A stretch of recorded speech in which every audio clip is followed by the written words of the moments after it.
telah menjaga kami, Engkau telah senantiasa menuntun kami untuk datang ke rumah-Mu yang kudus, memuji dan menyembah Allah Sang Pencipta langit dan bumi. Sungguh kami kagum akan kebaikan, kami kagum akan setiap perbuatan, kami kagum akan setiap karya-karya yang sungguh dinyatakan di dalam setiap kehidupan kami pribadi. Terima kasih Yesus, terima kasih Allah Roh Kudus, terima kasih, terima kasih dan terima kasih. Terima kasih Tuhan, yang dapat kami panjatkan ke dalam hadirat dan kami percaya Tuhan bahwa Engkau telah mengawal setiap hati kami. Engkau telah berkenan akan setiap korban pujian yang telah kami naikkan pada hari yang indah ini. Dan tiba saja Tuhan, urapi bibir mulut hamba-Mu, urapi bibir mulut hamba-Mu, tanamkan perkataan-Mu di dalam hati hamba-Mu, tanamkan isi hati-Mu di dalam isi hati-Mu, sehingga pada hari ini Tuhan, ketika kami duduk mendengarkan sabda, kami percaya bahwa Engkau senantiasa berbicara dalam setiap kehidupan kami. Di dalam nama Yesus, segala kuasa-kuasa kegelapan, roh jahat yang ada di udara yang senantiasa ingin mencuri sabda kebenaran firman Tuhan yang membuat hidup kami senantiasa tidak mengalami suatu pertumbuhan iman dalam mengiring Engkau, kami patahkan, kami tolak di dalam nama Yesus. Dalam nama Yesus kami mengizinkan Allah Roh Kudus menguasai tata hati kami dan kami siap menyambut firman Tuhan. Haleluya, puji Tuhan.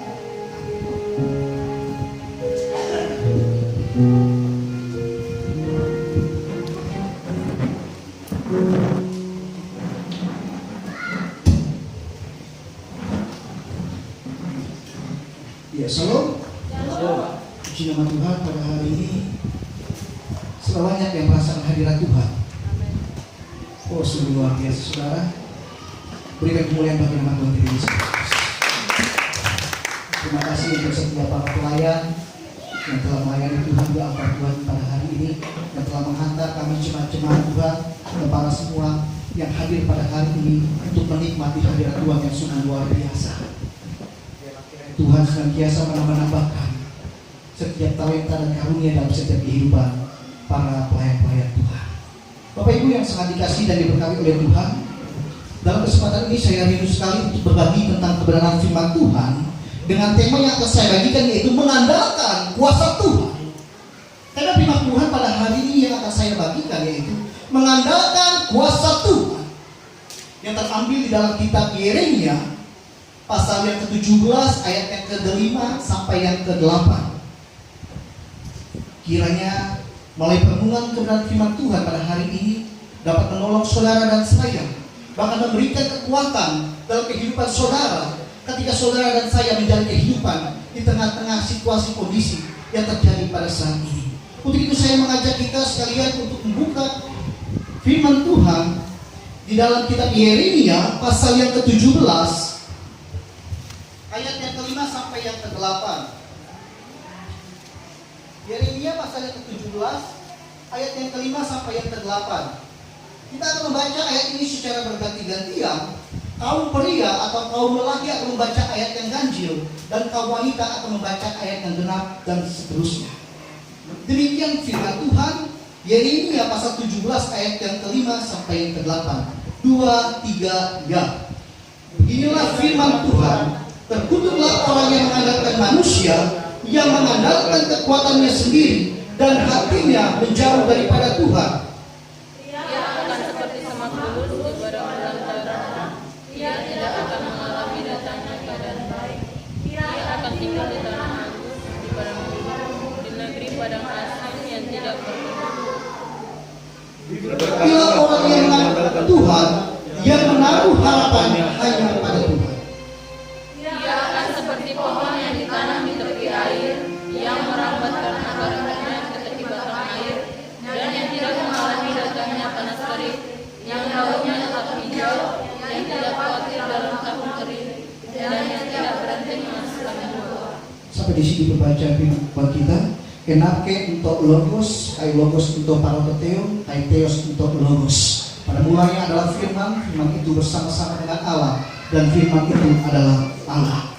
Bapak Ibu sidang jemaat yang sangat dikasihi dan diberkati oleh Tuhan, di tengah-tengah situasi kondisi yang sangat memprihatinkan yang telah terjadi saat ini, tentunya ini adalah satu dampak daripada pandemi COVID-19 yang terus senantiasa bergejolak. Bahkan angkanya semakin hari semakin terus meningkat. Bahkan ketika saya melakukan penggalian, pencarian data secara online, menurut Badan Pusat Statistik, ada sekitar 324.658 kasus yang mengidap positif COVID. Lebih daripada itu, kita melihat bagaimana Provinsi Papua Barat menempati urutan yang kedua setelah DKI Jakarta dengan tingginya penambahan angka COVID setiap harinya di antara 10 provinsi yang ada di Indonesia. Dengan demikian, saudaraku, begitu banyak upaya-upaya yang dilakukan oleh pemerintah dengan menggandeng TNI Polri untuk senantiasa memberikan himbauan kepada masyarakatnya agar kiranya senantiasa mewajibkan untuk melakukan protokol kesehatan. Dan lebih daripada itu, pemerintah mengajukan kepada setiap agar kiranya membatasi setiap kegiatan-kegiatan yang berskala besar. Ini cuma yang sangat dikasih dan diberkati oleh Tuhan. Belum lagi fenomena-fenomena alam yang kita melihat di berbagai daerah. Ada banjir bandang, ada hujan es, ada tanah longsor, ada kebakaran hutan dan lain sebagainya. Ditambah lagi saat ini bangsa kita Indonesia sedang mengalami inflasi dalam bidang ekonomi. Walaupun demikian, saudaraku, begitu banyak hiruk-pikuk persoalan pergolakan politik yang begitu kental di dalamnya. Oleh sebab itu, sebagai anak Tuhan, sebagai orang percaya, saudara, perlu bagi kita senantiasa menyadari bahwa pentingnya dalam setiap kehidupan kita, ketika menjalani kehidupan di tengah-tengah situasi kondisi saat ini, mengandalkan Tuhan dan mengandalkan kuasa-Nya. Saudaraku, mengapa kita perlu mengandalkan Tuhan? Mengapa kita perlu mengandalkan kuasa-Nya? Karena hanya orang yang menanti-nantikan Tuhanlah yang akan mendapatkan kekuatan yang baru, yang akan senantiasa berdiri teguh, tidak senantiasa mudah goyah ketika dia dihempaskan oleh angin rupa-rupa yang sedang terjadi di tengah-tengah dunia ini. Mengapa kita harus mengandalkan Tuhan, saudara? Karena kita tidak tahu 1 menit ke depan atau 1 hari ke depan apa yang akan terjadi dalam kehidupan saudara dan saya. Tetapi ketika saudara dan saya hidup mengandalkan Tuhan, hidup mengandalkan kuasa Tuhan, 1 hari ke depan atau 1 menit ke depan, apapun yang terjadi dalam setiap kehidupan saudara dan saya, saudara tidak akan gentar, saudara tidak akan pernah takut, sebab Tuhan senantiasa ada bersama-sama dengan saudara dan saya. Sidang jemaat yang sangat dikasihi dan diberkati oleh Tuhan, saya yakin dan percaya ketika saudara dan saya menjalani kehidupan di tengah-tengah situasi dan kondisi yang terjadi saat ini, ada banyak hal yang saudara dan saya andalkan dalam kehidupan ini. Mungkin ada yang mengandalkan kepintaran kita, mungkin ada yang mengandalkan jabatan kita, mungkin ada yang mengandalkan harta kekayaan kita, atau mungkin ada yang mengandalkan relasi daripada sahabat-sahabat kita, mungkin para pejabat. Tetapi saudaraku yang sangat dikasihi dan diberkati oleh Tuhan, tentu ini adalah hal yang baik, saudara. Namun perlu kita ketahui, saudaraku, sebagai anak Tuhan, sebagai orang percaya, perlu kita senantiasa mengandalkan Tuhan dan mengandalkan kuasa-Nya, dan tidak melupakan hal yang terpenting dari bagian itu sendiri. Yang sangat dikasihi dan diberkati oleh Tuhan, perlu bagi kita untuk mengetahui latar belakang daripada penulisan kitab Yeremia yang menjadi bahan perenungan bagi kita pada hari yang indah ini. Bagaimana kitab ini diwarnai dengan pada saat itu Kerajaan Yehuda sedang mendapatkan suatu permasalahan yang cukup besar. Kerajaan Yehuda ini diapit oleh 2 kerajaan besar. Yang pertama Mesir dan yang kedua Asyur, saudara. Kerajaan Mesir ini berkuasa di bagian selatan. Karena bagian utara. Akan tetapi pengaruh kuasa kerajaan Mesir ini sangat mempengaruhi sampai kepada ke utara, saudara. Sementara kerajaan Yehuda, saudara, pada saat itu dipimpin oleh seorang raja yang bernama Zedekia. Kita tahu bahwa seorang raja biasanya itu di dalam istananya memiliki orang-orang atau penasihat-penasihat yang senantiasa memberikan saran dalam kehidupan dan kepemimpinan raja. Karena begitu banyak persoalan atau permasalahan di dalam kerajaan Yehuda. Pada saat itu Zedekia mendapatkan satu nasihat-nasihat daripada para pejabat-pejabat besar yang ada di dalam istana kerajaan Yehuda, saudaraku. Bagaimana untuk mengatasi setiap permasalahan yang terjadi di dalam kerajaan Yehuda, maka dia harus senantiasa mengandalkan hikmat dan kebijaksanaannya. Tahukah saudara apa yang terjadi? Kalkulasi-kalkulasi politik yang diperhitungkan oleh Raja Zedekia ketika dia diperhadapkan dengan suatu permasalahan dalam kepemimpinan kerajaannya. Pada saat itu Raja Zedekia mengambil suatu keputusan untuk mengandalkan Mesir. Karena dia tahu, saudaraku, bagaimana Mesir memiliki satu kekuasaan yang sungguh luar biasa, bukan saja di selatan, tetapi juga di utara. Dengan demikian, saudaraku, datanglah seorang nabi Allah yang bernama Yeremia dan mengingatkan kepada Raja Zedekia yang pada saat itu menjadi raja di kerajaan Yehuda. Dia berkata, janganlah engkau mengandalkan manusia, janganlah engkau mengandalkan Mesir maupun Asyur ketika engkau sedang menghadapi masa-masa persoalan kerajaanmu yang dalam masa himpitan. Akan tetapi apa terjadi? Saudaraku, nasihat daripada raja atau nabi Yeremia diabaikan oleh Raja Zedekia. Raja Zedekia berkata, sepertinya ini tidak bisa. Tuhan telah memberikan hikmat, Tuhan telah memberikan satu kemampuan bagi kita untuk melakukan perhitungan. Oleh sebab itu kita perlu senantiasa bergantung kepada Mesir agar kita menjadi aman bersama.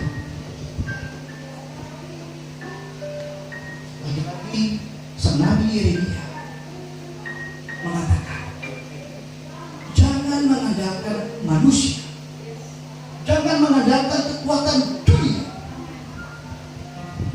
Namun saudaraku, nasihat dari sang nabi Yeremia diabaikan oleh sang raja Zedekia yang pada saat itu menjadi pemimpin kerajaan Yehuda.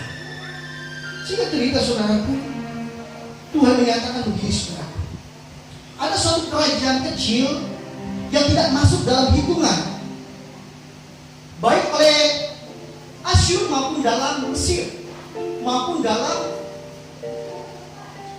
Yehuda. Nama kerajaan itu adalah Babel. Lalu Tuhan ingin menunjukkan bagaimana kemahakuasaan Tuhan yang membangkitkan salah seorang raja dari Babel yang bernama Nebukadnezar.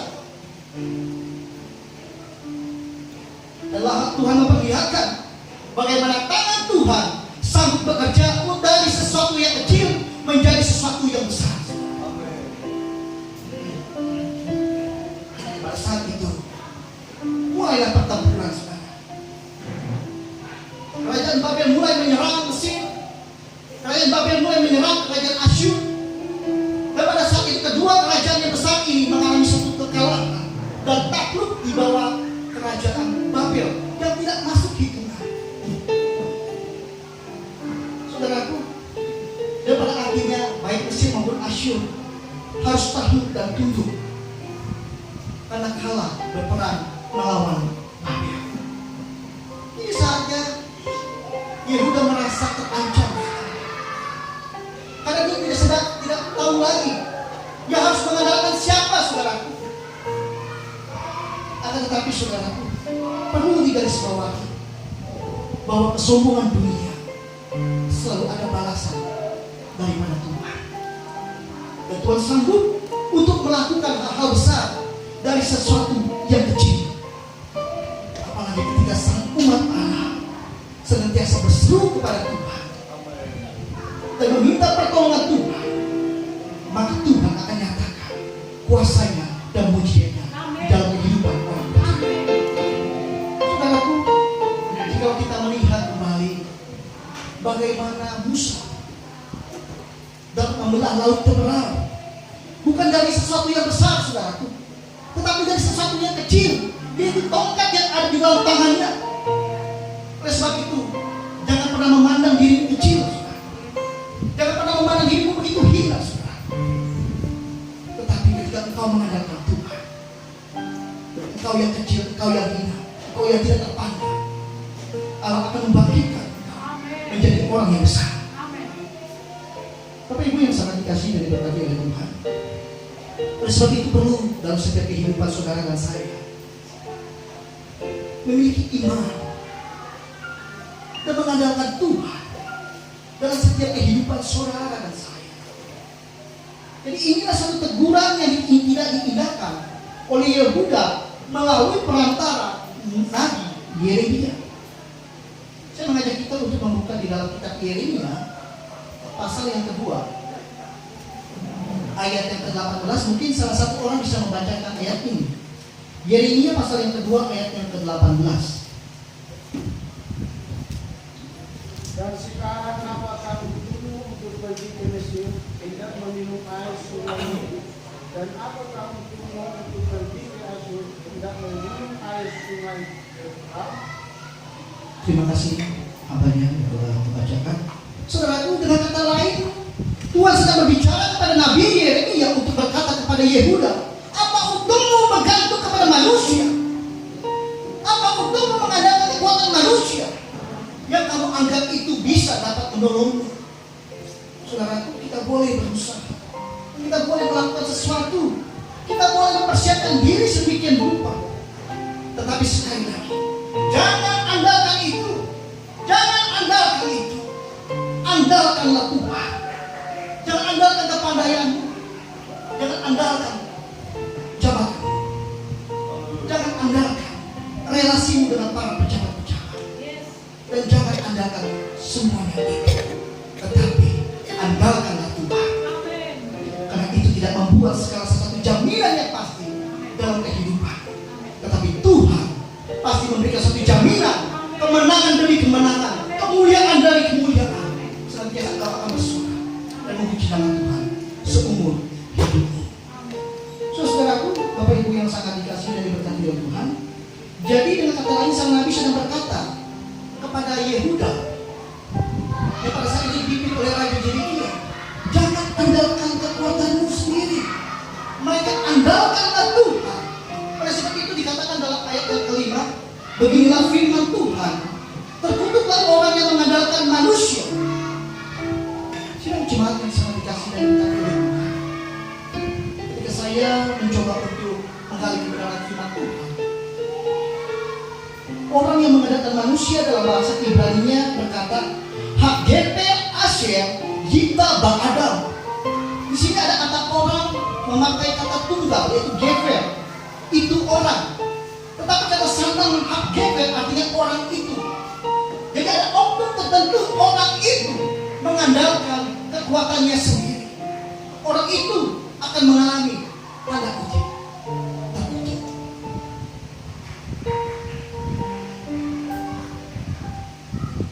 Bapak Ibu, saudara-saudara yang sangat dikasihi dan diberkati oleh Tuhan, kata Gefer ini sebetulnya berasal dari kata gafar. Gafar itu artinya menjadi kuat, perkasa. Jadi dia pikir dia itu kuat, sehingga dia menghina Tuhan. Sebab kata Gefer ini berasal dari kata Gibor.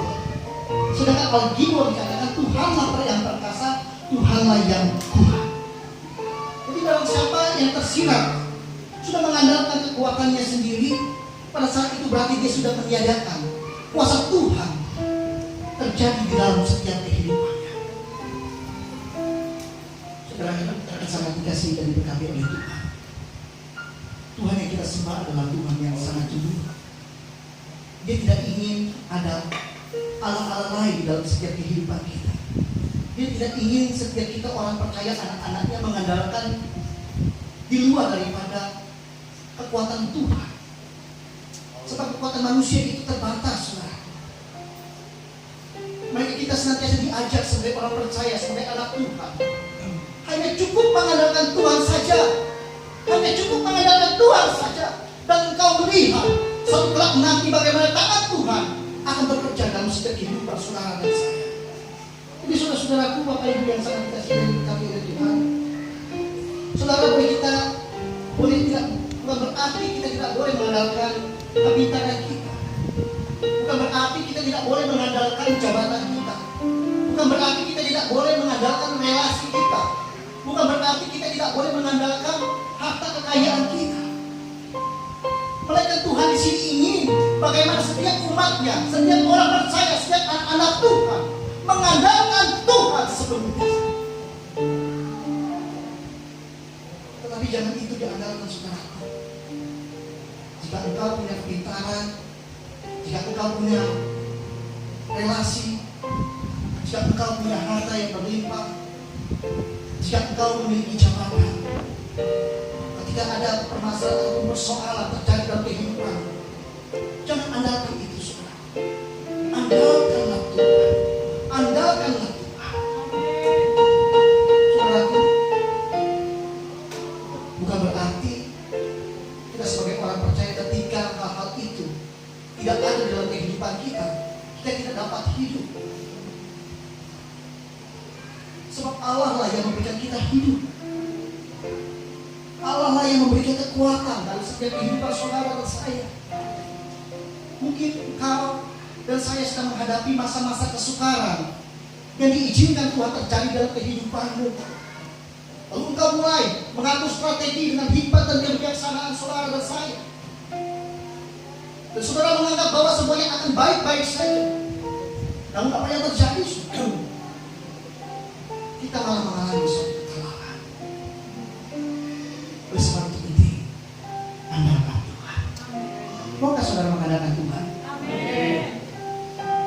Maukah saudara mengandalkan Tuhan? Berikan kemuliaan bagi nama Tuhan Yesus. Saudaraku, Bapak Ibu yang sangat dikasihi dan diberkati oleh Tuhan, pada suatu kali ada seorang pendeta yang bernama Kolipoki. Pendeta Kolipoki ini diutus dari misi tim penginjilan untuk melayani di satu kerajaan, tepatnya di daerah Tonga. Di daerah Tonga itu, Kolipoki ini, pendeta ini dibawa ke satu pulau yang namanya Laisa. Ketika Kolipoki ini mendapatkan mandat dari misi tim penginjilan untuk memberitakan tentang kebenaran firman Tuhan, dan ketika ia sampai di tempat yang dituju yaitu Pulau Asia, dia disambut dengan meriah dengan masyarakat yang ada di sana.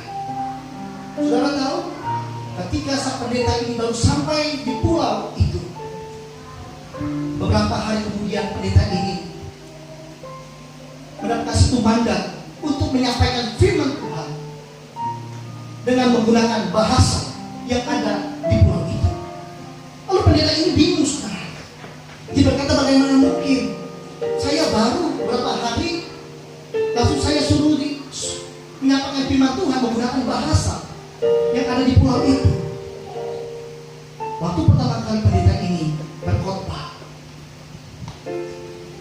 banyak orang tertawa, saudara, karena bahasanya yang begitu unik dan lucu.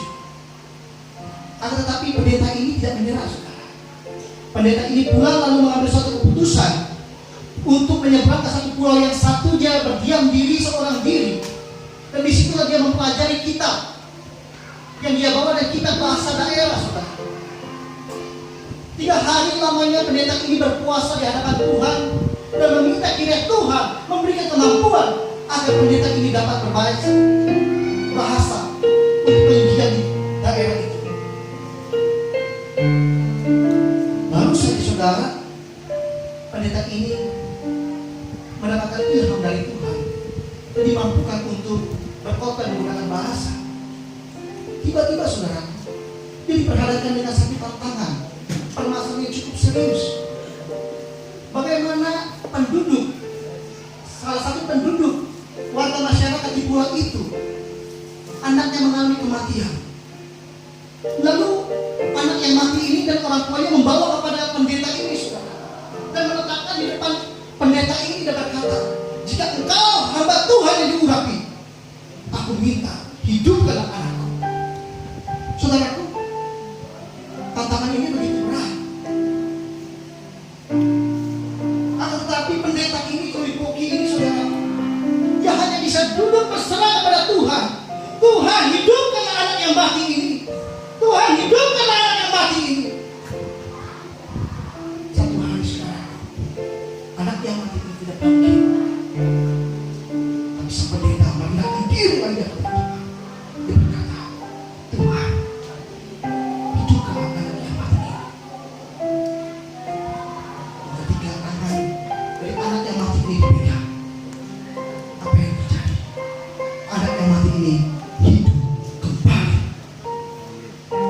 Saudara, dari ilustrasi ini kita belajar bagaimana ketika seseorang mengandalkan kuasa Tuhan, tidak ada perkara yang mustahil tidak dapat terjadi di dalam setiap kehidupan orang yang percaya. Biarlah dalam menjalani kehidupan dari hari lepas hari, dalam situasi kondisi yang saat ini memprihatinkan, saudara dan saya menjadi orang-orang yang sungguh mengandalkan Tuhan, menjadi orang-orang yang sungguh mengandalkan kuasa Tuhan di dalam setiap kehidupan saudara dan saya. Biarlah firman Tuhan pada hari ini, saudara, yang singkat senantiasa dapat menolong dan menentukan iman saudara. Ketika saudara merasa tidak ada jalan, pintu-pintu tertutup dalam setiap kehidupan pergumulan, percayalah, ketika engkau mengandalkan Tuhan, ketika engkau mengandalkan kuasa Tuhan, pintu-pintu yang tertutup terbuka.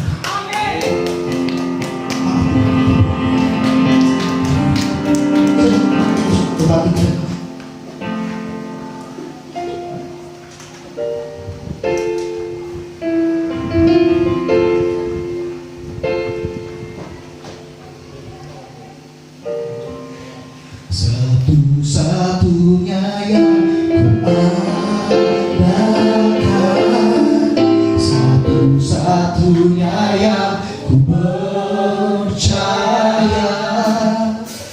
Engkau berkekuatan, sumber